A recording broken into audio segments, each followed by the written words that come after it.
Well, welcome back. GOP Senate leadership is pushing forward to hold leadership elections this upcoming Wednesday, despite efforts to delay the elections until after the membership assesses what went wrong with Republicans this midterm season. Ron Johnson circulating a note asking to push back next week's vote timing, to time it closer to what Democrats are doing, which is holding their elections in early December. My next guest has also been at the forefront of looking into Hunter Biden's influence peddling and his business deals and the politicization of the DOJ and the FBI. Senator Ron Johnson has also won re-election in Wisconsin, defeating Democrat challenger Mandela Barnes by about 26,000 votes to secure a third term. So what can we expect from the GOP when the new Congress begins in January, and why push ahead with leadership elections so soon after the midterms? Joining me right now is the man himself, Senator Ron Johnson. Senator, it's good to see you. Thanks very much for being here. Good morning, Maria. So do you think we are going to see those elections next week? And why do you believe they should be postponed? Well, I hope not. And I agree with Stephen Miller. It'd be preposterous to hold elections before we even know that we have a senator from Georgia or who our senator from Alaska is going to be. Plus, I agree with Rick Scott. We need to do a real assessment of what went wrong. The last 2 years we had, as you put up on a graphic there, we had a number of our colleagues join Democrats, spending like drunken sailors.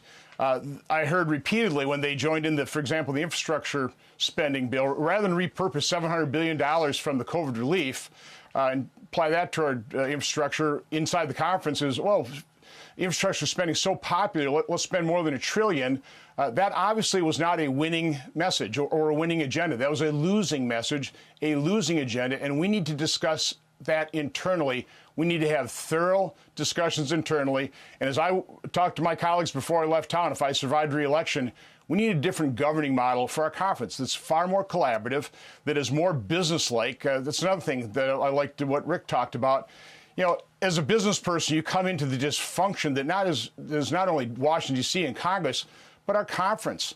I mean, we don't discuss numbers. We don't have an organized format for laying out, how we should come down, how we should set agenda on some of these major issues. Yeah. So we need serious discussions. We can't have those in a couple of days. That's going to take about a month.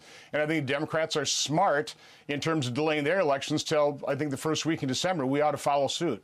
Well, I mean, you wrote about this in a recent op-ed for the Wall Street Journal, writing a governing agenda for Senate Republicans. Then you've got the Democrats saying we're not going to hold leadership elections until early December. But Mitch McConnell is in charge, and nobody wants to go against him, I guess, because he's the one who's deciding who's going to get to run committees. So what are you going to do about it?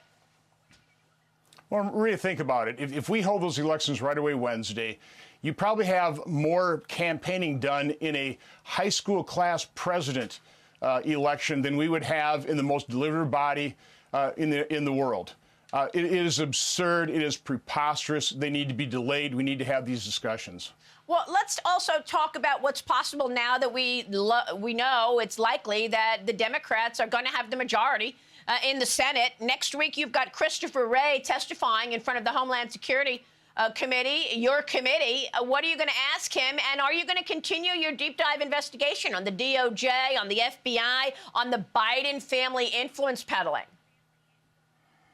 Well, I've got a number of questions. I only get 7 minutes probably, so I'll have to pick and choose based on what other people have asked him before me or in the House. But I've got a long list of oversight letters to the FBI. I've got no answers from them at all. Here's one right here. Who directed the briefing to Senator Grassley and I that was a setup used to smear me later on? 2 years later, a number of public letters, I still don't know who directed that FBI briefing, which was a complete setup. So I'll be asking him that for sure. And now that he's aware of that, he better have an answer for me. Well, I mean, look, people want to understand when this politicization in the FBI started. You have been doing this deep dive and have actually gotten real information about Hunter Biden and the way the Biden family tries to get money, line their own pockets, and then Joe Biden has to make decisions on behalf of America. How's Joe Biden going to protect America meeting Xi Jinping tomorrow when we know he's taking in all that money from Chinese officials tied to the CCP? It's obvious that President Biden is highly compromised because of Hunter Biden's money influence peddling, and that's what it was. And of course, the FBI has known about this probably going back to 2014, 2015. when you had prosecutions or investigations of Devin Archer, Hunter Biden's business partner. So this corruption has been going back quite a few years. It needs to be fully exposed. Hopefully I'll have my budget restored. In the last Congress, I will be ranking member of the Permanent Subcommittee on Investigations. Our budget was cut back to about 60 or 70% of what it was from my committee chairman and the ranking member. That funding needs to be restored so I have enough staff to do the proper investigations. Well, are you going to get your budget restored? Who cut your budget? Well, that would be the chairman of the committee, Senator Peters, and the ranking member, Rob Portman. So hopefully our new ranking member will still the same chairman, but hopefully the new ranking member will restore the funds necessary to really conduct the type of investigations that the Permanent Subcommittee investigation was designed to do. And you feel that you'll be able to still conduct proper investigations even though you won't have subpoena power, right? Correct, but we also do have things like FOIA requests, and we've done quite a bit with that. Remember the 4,000 pages of Fauci emails that were FOIA'd? We looked at those. We identified 400 of those pages that were heavily redacted. Congress isn't subject to redaction, so we've pressured HHS. They've allowed us to see 350 of those pages. It's interesting that they will not allow us to look at 50 of those pages that are still redacted. I think we know kind of where the real incriminating evidence is. All right, so real quick before you go, number one, do you expect any news out of the Xi Jinping-Joe Biden meeting? And number two, are you going to delay the leadership elections in the Senate next week? Well, I'm doing everything I can to just appeal to reason and rationality with my colleagues. It would be absurd to hold these leadership elections. We have a lot to discuss. We have information. Are we going to have a senator from Georgia? Who's our senator going to be from Alaska? In a close election, that can make all the difference. It would be absurd. It would be wrong to hold leadership elections on Wednesday. Joe Biden and Xi Jinping meeting tomorrow?